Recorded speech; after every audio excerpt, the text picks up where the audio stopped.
Morgue Ship by Ray Bradbury. This was Burnett's last trip. 3 more shelves to fill with space-slain warriors, and he would be among the living again. He heard the starport grind open, and the movement of the metal claws groping into space, and then the starport closed. There was another dead man aboard the Constellation. Sam Burnett shook his long head, trying to think clearly. Pallid and quiet, 3 bodies lay on the cold, transparent tables around him. Machines stirred, revolved, hummed. He didn't see them. He didn't see anything but a red haze over his mind. It blotted out the far wall of the laboratory where the shelves went up and down, numbered and scarlet, keeping the bodies of soldiers from all further harm. Burnett didn't move. He stood there in his rumpled white surgical gown, staring at his fingers gloved in bone-white rubber, feeling all tight and wild inside himself. It went on for days, moving the ship, opening the starport, extending the retriever claw, plucking some poor warrior's body out of the void. He didn't like it anymore. 10 years is too long to go back and forth from Earth to nowhere. You came out empty and you went back full cargoed with a lot of warriors who didn't talk or laugh or smoke, who just lay on their shelves, all 100 of them, waiting for a decent burial. Number 98. Coming matter of fact and slow, Rice's voice from the ceiling radio hit Burnett. Number 98, Burnett repeated. Working on 95, 96 and 97 now. Blood pumps, preservative, slight surgery. Off 1,000,000 miles away his voice was talking. It sounded deep. It didn't belong to him anymore. Rice said, Boy oh buddy, 2 more pickups and back to New York, me for a 10-day drunk. Burnett peeled the gloves off his huge red soft hands, slapped them into a floor incinerator mouth. Back to Earth, and spin around and shoot right out again in the trail of the war rockets that blasted one another in galactic fury to sidle up behind gutted wrecks of ships, salvaging any bodies still intact after the conflict. 2 men, Rice and himself, sharing a cozy morgue ship with 100 other men who had forgotten, quite suddenly, however, to talk again. 10 years of it. Every hour of those 10 years eating like maggots inside, working out to the surface of Burnett's face, working under the husk of his starved eyes and starved limbs, starved for life, starved for action. This would be his last trip, or he'd know the reason why. Sam! Burnett jerked. Rice's voice clipped through the drainage preservative lab, bounded against glass-side retorts, echoed from the refrigerator shelves. Burnett stared at the tabled bodies as if they would leap to life, even while preservative was being pumped into their veins. Sam, on the double, up the rungs! Burnett closed his eyes and said a couple of words, firmly. Nothing was worth running for anymore. Another body. There had been 100,000 bodies preceding it. Nothing unusual about a body with blood cooling in it. Shaking his head, he walked unsteadily toward the rungs that gleamed up into the airlock, control room sector of the rocket. He climbed without making any noise on the rungs. He kept thinking the one thing he could not forget. You never catch up with the war. All the colors ahead of you. The drive of orange rocket, traces across stars, the whamming of steel-nosed bombs into elusive targets, the titanic explosions and breathless pursuits of flags and the excited glory are always 1,000,000 miles ahead. He bit his teeth together. You never catch up with the war. You come along when space has settled back, when the vacuum has stopped trembling from unleashed forces between worlds. You come along in the dark quiet of death to find the wreckage plunging with all the fury of its original acceleration, in no particular direction. You can only see it. You don't hear anything in space, but your own heart kicking your ribs. You see bodies, each in its own terrific orbit, given impetus by grinding collisions, tossed from motherships and dancing head over feet, forever and forever with no goal. Bits of flesh in ruptured spacesuits, mouths open for air that had never been there in 100 billion centuries, and they kept dancing without music until you extended the retriever claw and coved them into the airlock. That was all the war glory he got. Nothing but the stunned, shivering silence, the memory of rockets long gone, and the shelves filling up all too quickly with men who had once loved laughing. You wondered who all the men were, and who the next ones would be. After 10 years, you made yourself blind to them. You went around doing your job with mechanical hands. But even a machine breaks down. Sam! Rice turned swiftly as Burnett dragged himself up the ladder. Red and warm, Rice's face hovered over the body of a sprawled enemy official. Take a look at this! Burnett caught his breath. His eyes narrowed. There was something wrong with the body. His experienced glance knew that. He didn't know what it was. Maybe it was because the body looked a little too dead. Burnett didn't say anything, but he climbed the rest of the way and stood quietly in the grey metal airlock. The enemy official was as delicately made as a fine white spider. Eyelids, closed, were faintly blue. Their hair was thin silken strands of pale gold waved and pressed close to a veined skull, where the thin-lipped mouth fell upon a cluster of needle-tipped teeth glittered. The fragile body was enclosed completely in milk-pale synther silk, a holstered gun at the middle. Burnett rubbed his jaw. Well? Rice exploded. His eyes were hot in his young, sharp-cut face, hot and black. Good Lord, Sam, do you know who this is? Burnett scowled uneasily and said no. It's Lethler, Rice retorted. Burnett said, Lethler? And then, oh yeah, Creary's majordomo, is that right? Don't say it calm, Sam. Say it big. Say it big. If Lethler is here in space, then Creary's not far away from him. Burnett shrugged. More bodies, more people, more war, what the hell? He was tired. Talk about bodies and rulers to someone else. Rice grabbed him by the shoulders. Snap out of it, Sam. Think. Creary, the Almighty, in our territory. His right-hand man, dead. That means Creary was in an accident too. Sam opened his thin lips, and the words fell out all by themselves. Look, Rice, you're new at this game. I've been at it ever since the Venus-Earth mess started. It's been seesawing back and forth since the day you played hooky in the 10th grade.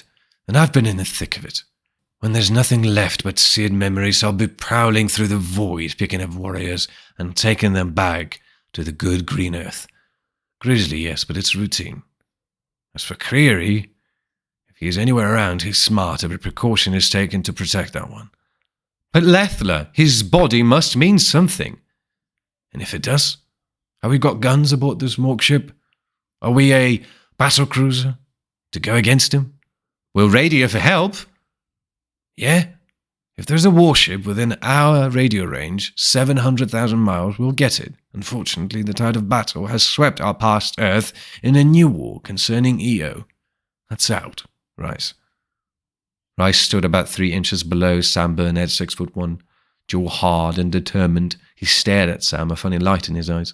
His fingers twitched all by themselves at his sides. His mouth twisted. You're one hell of a patriot, son, Burnett. Burnett reached out with one long finger, tapped it quietly on Rice's barrel chest. Haul a cargo of corpses for 3,000 nights and days, and see how patriotic you feel. Oh, those fine muscled lads bloated and crushed by space pressures and heat blasts. Fine lads who start out smiling and get their smiles burned off down to the bone. Burnett swallowed and didn't say anything more, but he closed his eyes. He stood there, smelling the death odour in the hot air of the ship, hearing the chuck-chuck-chuck of the blood pumps down below, and his own heart waiting warm and heavy at the base of his throat. This is my last cargo, Rice. I can't take it any longer. I don't care much how I go back to Earth. This Venetian here, what's his name, Lethler? He's number 98. Shove me into shelf 99 beside him and get the hell Home. That's how I feel. Rice was going to say something, but he didn't have the time. Lethler was alive. He rose from the floor with slow, easy movements, almost like a dream. He didn't say anything. The heat blast in his white fingers did all the necessary talking. He didn't say anything either, but Burnett knew what language it would use if it had to. Burnett swallowed hard. The body had looked funny, too dead. Now he knew why. Involuntarily, Burnett moved forward. Lethler moved like a pale spider, flicking his fragile arm to cover Burnett, the gun in it like a dead cold star. Rice sucked in his breath. Burnett forced himself to take it easy. From the corners of his eyes, he saw Rice's expression go deep and tight, biting lines into his sharp face. Rice got it out finally. "How'd you do it?" he demanded bitterly. "How'd you live in the void? It's impossible." A crazy thought came ramming down and exploded in Burnett's head. You never catch up with the war. But what if the war catches up with you? What in hell would Lethler be wanting aboard a morgue ship? Lethler half crouched in the midst of the smell of death and the chugging of blood pumps below.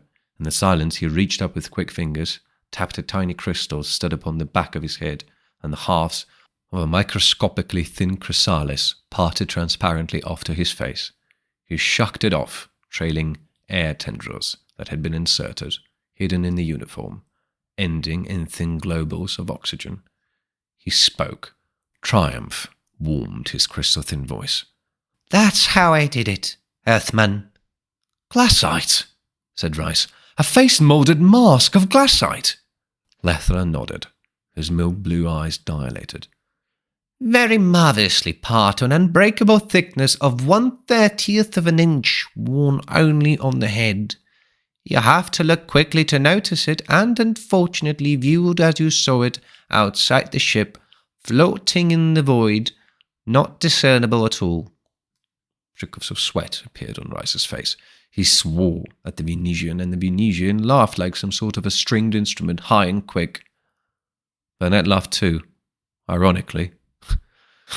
First time in years a man ever came aboard the Constellation alive. It's a welcome change. Lethler showed his needle-like teeth. "I thought it might be. Where's your radio?" "Go find it," snapped Rice hotly. "I will." One hand, blue-veined on the ladder rungs, Lethler paused. "And now your weaponless Purple Cross regulations. And this airlock is safe.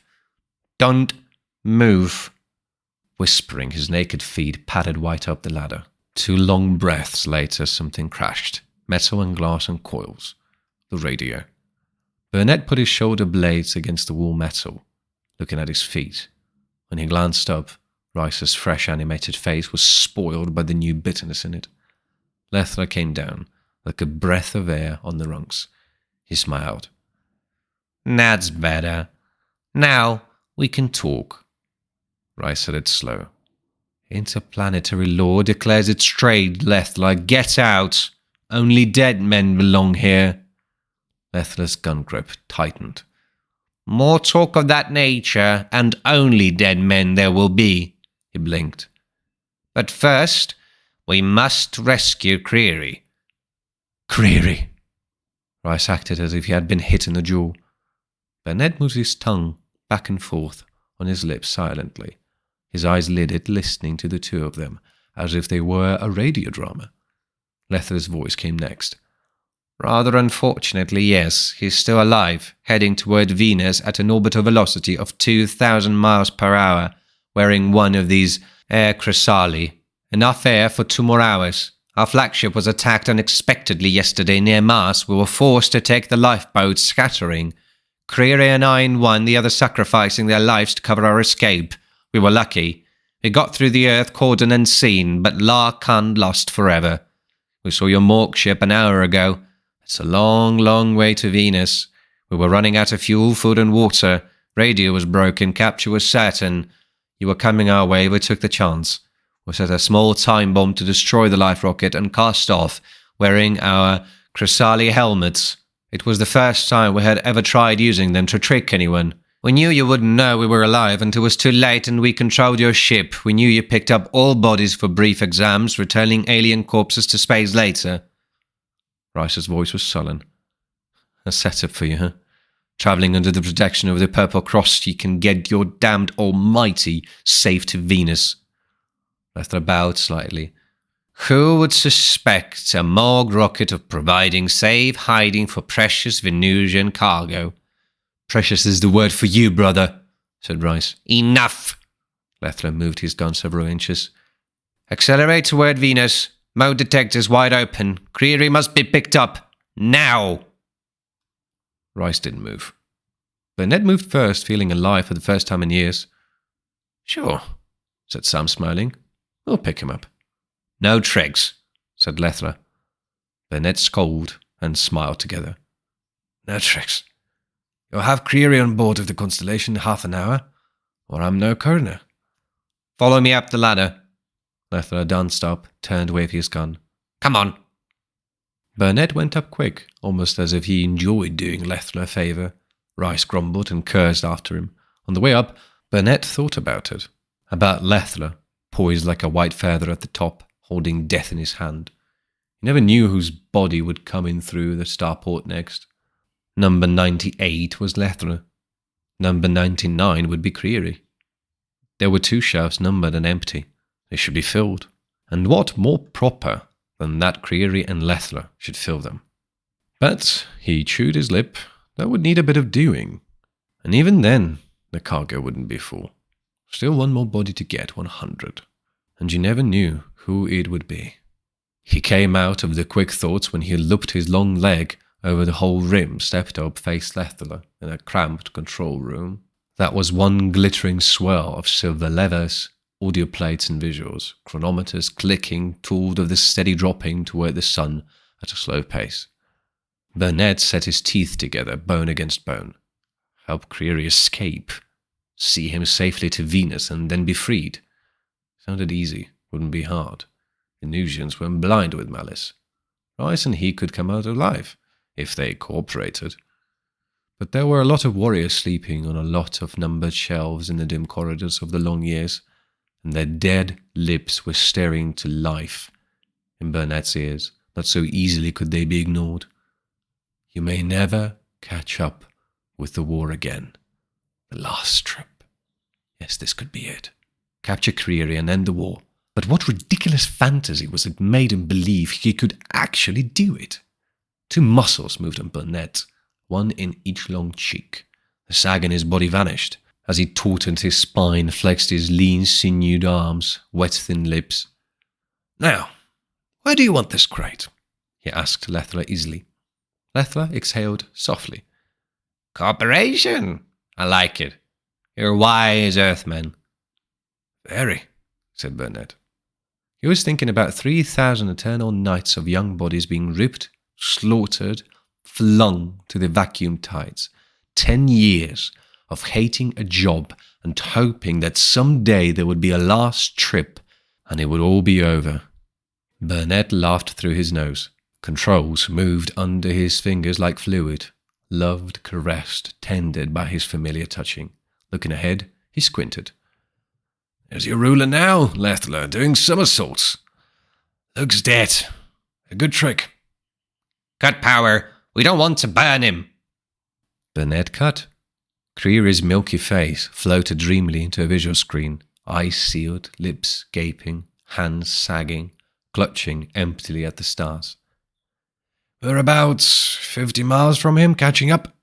Burnett turned to Lethler with an intense scowl. Funny. This was the first and the last time anybody would ever board the Constellation alive. His stomach went flat, tautened with sudden awakening fear. If Creary could be captured, that meant the end of the war, the end of shelves stacked with sleeping warriors, the end of this blind scream. Creary then had to be taken aboard. After that, Creary, the Almighty, at whose behest all space had quivered like a smitten gong for part of a century. Creary, revolving in his neat water blue uniform, emblems shining gold, heat gun tucked in glossy jet holster. With Creary aboard, chances of overcoming him would be eliminated. Now, Rice and Burnett against Lethler. Lethler favoured because of his gun. Creary would make odds impossible. Something had to be done before Creary came in. Lethler had to be yanked off guard, shocked, bewildered, fooled. Somehow, but how? Burnett's jaw froze tight. He could feel a spot in his shoulder blade, where Lethler would send a bullet crashing into rib, sinew, artery, heart. There was a way, and there was a weapon, and the war would be over, and this would be the last trip. Sweat covered his palms in a nervous smear. "Steady, Rice," he said, matter-of-factly. With the rockets cut, there was too much silence, and his voice sounded guiltily, standing up alone in the center of that silence. "Take controls, Rice. I'll manipulate the starport." Burnett slipped from the control console. Rice replaced him grimly. Burnett strode to the next console of levers. That spot on his back kept aching like it was a sear-branded X for the place where the bullet sinks and rips. And if you turn quick, catching it in the arm first. Why? Creary loomed bigger, a white spider delicately dancing on the web of stars. His eyes flicked open behind the glassite sheath and saw the constellation. Creary smiled. His hands came up. He knew he was about to be rescued. Burnett smiled right back at him. What Creary didn't know was that he was about to end a 10-year war. There was only one way of drawing Lethler off guard, and it had to be fast. Burnett jabbed a purple-topped stud. The starport clashed open as it had done 1,000 times before, but for the first time it was a good sound. And out of the starport, at Sam Burnett's easily fingered directions, slid the long claw-like mechanism that picked up bodies from space. Lethler watched, intent and cold and quiet. The gun was cold and quiet too. The claw glided toward Creary. Without a sound, now dreamlike in its slowness, it reached Creary. Burnett inhaled a deep breath. The metal claw cuddled Creary in its shiny palm. Lethler watched. He watched while Burnett exhaled, touched another lever and said, "You know, Lethler, there's an old saying that only dead men come aboard the Constellation. I believe it." And the claw closed as Burnett spoke, closed slowly and certainly all around Creary, crushing him into a ridiculous posture of silence. There was blood running on the claw, and the only recognizable part was the head, which was carefully preserved for identification. That was the only way to draw Lethler off guard. Burnett spun about and leaped. Horror on Lethler's face didn't go away as he fired his gun. Rice came in fighting too, but not before something like a red-hot ramrod stabbed Sam Burnett, catching him in the ribs, spinning him back like a drunken idiot to fall in a corner. Fists made blunt flesh noises. Lethler went down weaponless and screaming. Rice kicked. After a while, Lethler quit screaming, and the room swam around in Burnett's eyes, and he closed them tight and started laughing.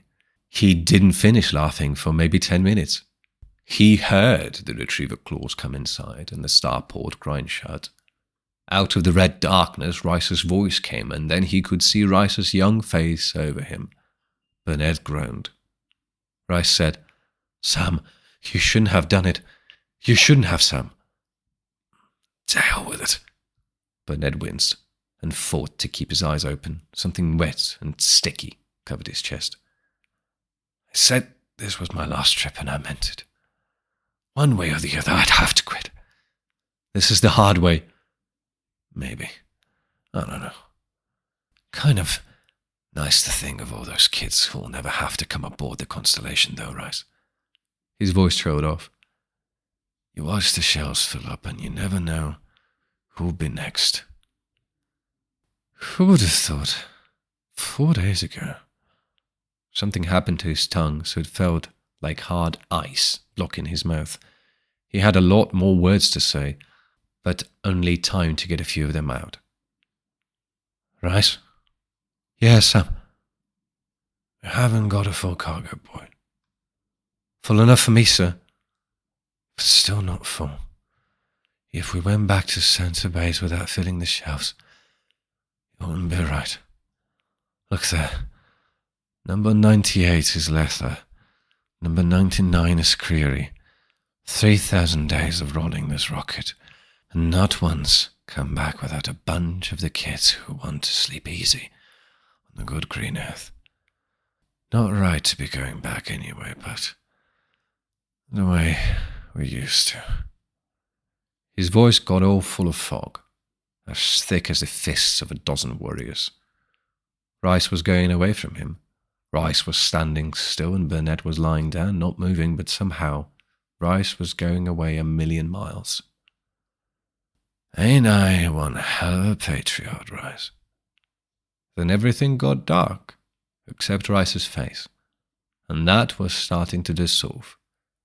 98, Lethler.